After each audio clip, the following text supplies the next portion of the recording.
Hey folks, today I'm going to talk about some music from the 1970s, and I'm going to go through some record albums that had a huge influence on me.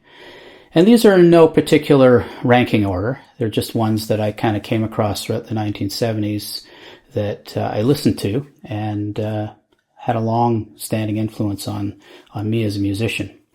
My name is Alan Shoesmith, and I'm a composer, guitarist, and recording artist. And I wanted to, in this series, talk about some of the music that influenced me. And of course, as a musician, we begin as listeners first. And hopefully we continue to be listeners and fans of music because that's where we draw a lot of our inspiration. So I'm going to talk about records that, about 10 albums that I do remember from the 1970s that really resonated with me, and I continue to find influence even today as a musician. So we're going to start out with this one here. This is Best of BTO, and BTO are the band Bachman Turner Overdrive, and Bachman Turner Overdrive were a band from the sort of came out of the Guess Who. Randy Bachman was a member of the Guess Who, and then he formed this band afterwards. I don't own any of their the studio albums leading up to this. I only have the Best of album. But I probably started listening to this when I was about, say, 9 or 10 years old. And it was, every song is a hit, obviously. Taking Care of Business is the biggest hit.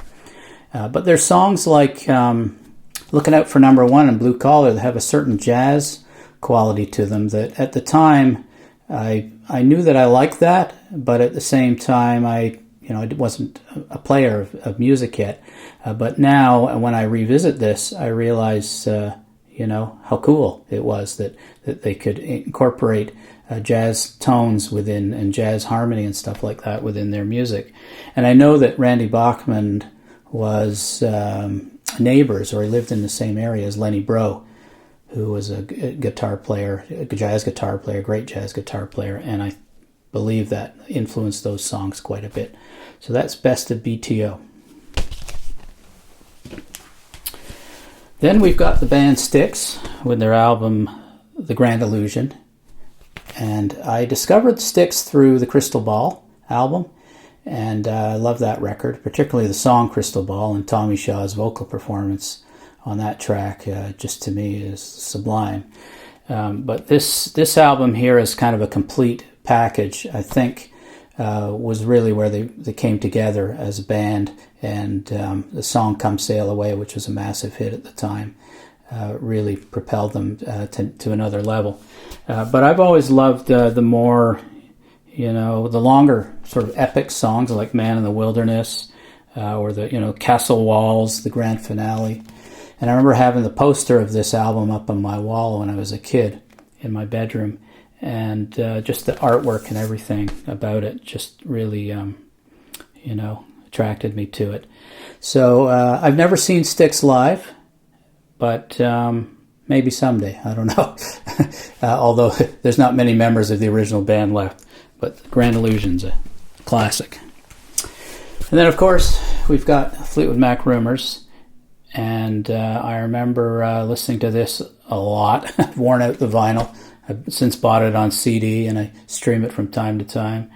And you just never get tired of these songs and how well crafted they are in terms of the form, and the song, the lyrics, and the arrangement, and the playing, and the vibe, and just the the sound, the recording is just so amazing.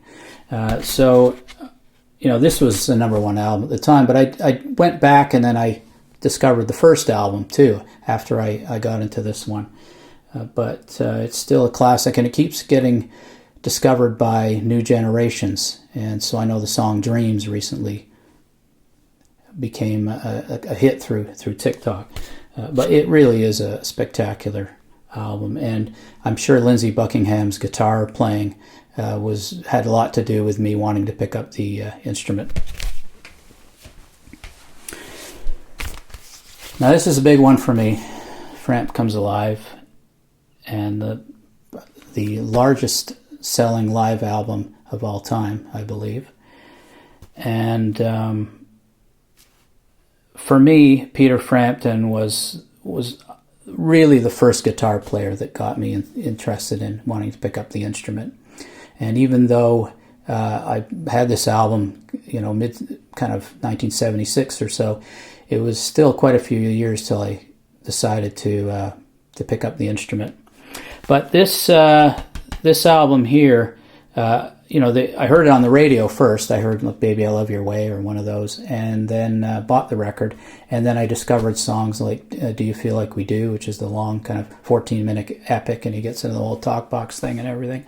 And I saw him live in 1977 with my dad, because I was only 12, and he brought me to the concert at the Montreal Forum, August 16th, 1977. Which is the same day that Elvis died. I remember hearing that in the radio in the car on the way down to the concert.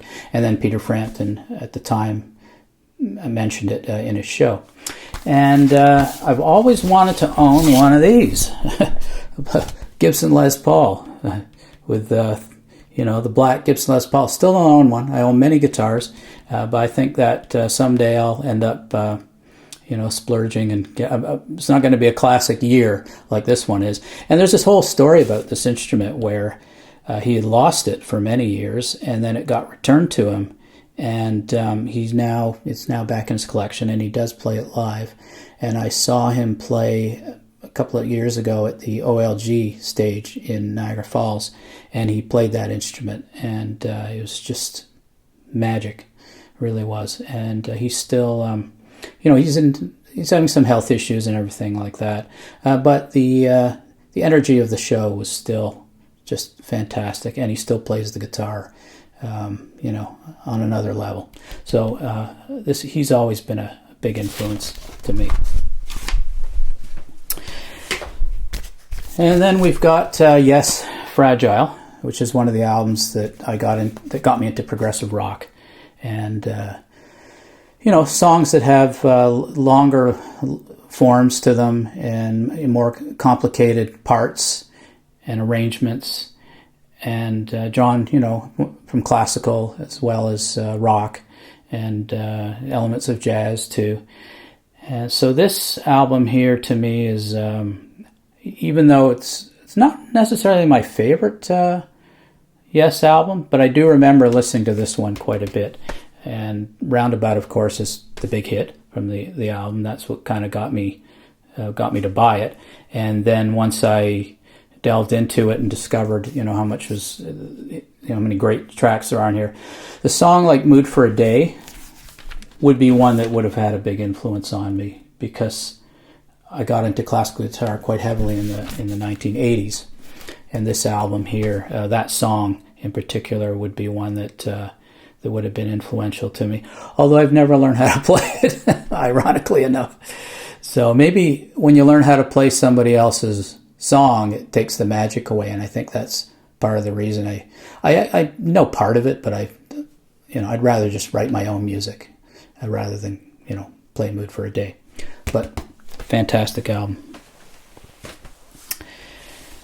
And then we've got Billy Joel, "The Stranger," and this was one that the whole family loved, this album when it came out. And then I went back and discovered Piano Man, and then I continued my interest in his music. Saw Billy Joel play the 52nd Street tour back in would have been like 77 or 78. I think it was 78 actually, with my parents at the Montreal Forum. And then I went with my wife and son. We went to see them play at Madison Square Garden about 2 or 3 years ago. And that was kind of a bucket list thing for me, is to see Billy Joel play at Madison Square Garden in that long run of shows, the residency that he had for quite a while. So this album for me, just the epic songs like "Scenes from an Italian Restaurant" and "While Moving Out" is incredible. The strain, every song is just amazing. My favorite song from this album is "Get It Right the First Time," which was never a hit, but there's something about that song that's always I've always really got into. So that's Billy Joel, "The Stranger." Then we've got my favorite band, who are Genesis. And again, I got into this album before I started playing the guitar or becoming a musician. I was a fan and a listener. And what drew me to this record, I mean, this wasn't the first Genesis album that I owned, but this is my favorite one. To me, this is their masterpiece. Although it's in some ways it's almost like a tie for every record they did in the 1970s for being my favorite. This one, though, is just a cut above in terms of the concept and the songwriting and the playing and the recording quality and just the overall mood and vibe and everything, the artwork, the lyrics, the arrangements, the playing, and everything about it. To me, is just, this is my favorite album of all time. I can't imagine anything any better. If you've never heard it before, go check it out. And this is the first album that Phil Collins became the singer when Peter Gabriel left the band after the Lamb Lies Down on Broadway album. So this is, for me, just such a classic, and I'll never get tired of it. There's so many layers still to uncover when you listen to it. So that's a Genesis, A Trick of the Tail. And then we have the Alan Parsons Project. And this wasn't the first album that Alan Parsons Project made. They did Tales of Mystery and Imagination. This is the first album that I bought. And then after that, I went back and discovered earlier Alan Parsons stuff. And then I continued to be a fan still today. I follow what he's up to. And this album, I think, came at a time when like Star Wars was really popular. So a lot of people my age, kids my age, would have, I mean, I'm not a kid now, but when I was a kid, would have been into. And so the sci-fi stuff and, the connection with iRobot with Isaac Asimov and just the artwork to me is just, it's very futuristic. And I remember just from that first track, iRobot, with like the sequencer stuff and like the hammered dulcimers, and the vocalists on here are just everything about the playing, the arrangement, and the performances, and of course the recording, being recorded at Abbey Road, put this on another level. To me, a masterpiece of work. And I went to London in the fall, and I managed to visit Abbey Road.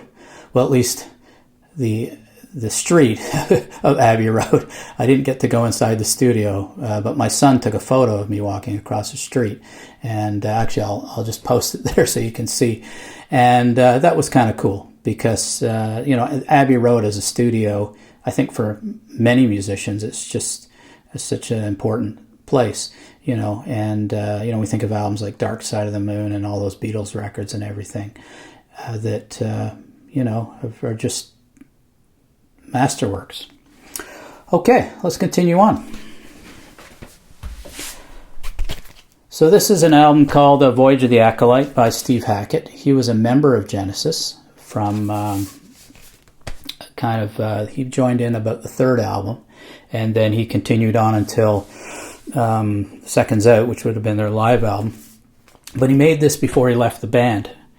And this may have been one of the reasons why he wasn't getting along as well with the band, because he proved that he could make his own record, and a spectacular record at that, without needing to be in Genesis. And I think he had a lot of ideas that never really got to be fully realized within Genesis, because it was a very democratic kind of writing situation. But this album here is really something else, Voyage of the Acolyte. And he does have a couple of members of Genesis joining him, like Phil Collins. I think Mike Rutherford appears on here. I don't have my glasses on, so I can't quite see.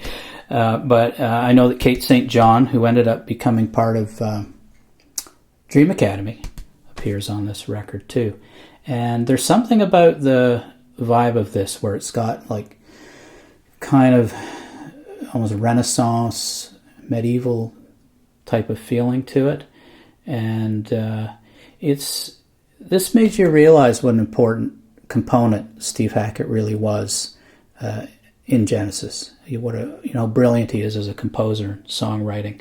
And I've continued to follow his career throughout. Seen him many times live, and longtime fan.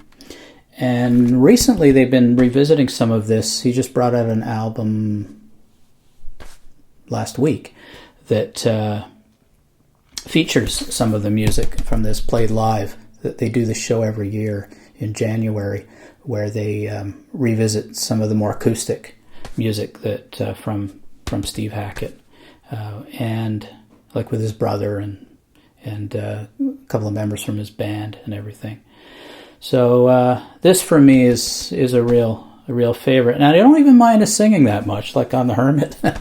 I mean, The Hermit as a sound and everything, as a texture. The song "The Hermit" is just so unique, and the sound of the oboe and the flutes and the mellotrons and everything about it. And the artwork with his ex-wife Kim Poor, from his ex-wife Kim Poor, just amazing. So that's an album. And again, I hadn't played music yet when I had listened to this, but it wasn't long before I realized that, you know what, I think I should be a musician because I love listening to music so much. Maybe I can take some of that and influence myself as an artist. So you'll hear a bit of that in what I do as a composer and musician. And then this one's right near the end of the 70s, when things were kind of moving over to a more new wave kind of thing. Bands like The Police, XTC, bands like that were kind of on the scene. Blondie. I saw Blondie live, actually, in her early days. That was one of the first earlier concerts that I saw. But Joe Jackson, I heard the single on the radio, which was Is She Really Going Out With Him? And I thought the lyrics were really funny. So I thought, I think I'll buy that record. But then once I started to discover the tracks here, I realized how great the songwriting was and the playing. Like the drummer, Dave Houghton, Graham Mabey on bass, Gary Sanford on guitar. Just the energy and everything about this album is just something that, I don't know, it's the next level for me. And I've seen Joe Jackson live many times. I've followed his career still to this day. I'm a massive fan. And but it started with this record here. And I saw the original band that played on this album, not in its day, but when they did a reunion tour in early 2000s. So I went to see that with my brother at the Phoenix here in Toronto. And it was pretty cool to see those guys together again. So that's Look Sharp by Joe Jackson. So that's my look at a few albums from the 70s that had an influence on me. There are many more, and I'll try to delve into them at some point in future videos, because as time has gone on from those early days, I continue to revisit the 70s and fill in the nooks and crannies of the music that I may have missed at the time. So thanks for watching. If there's a certain album from the 70s that had an impact on you, perhaps place it in the comments below. Like, subscribe, comment on the video, ring the bell. Thanks for watching. Take care, and I'll catch you in the next video.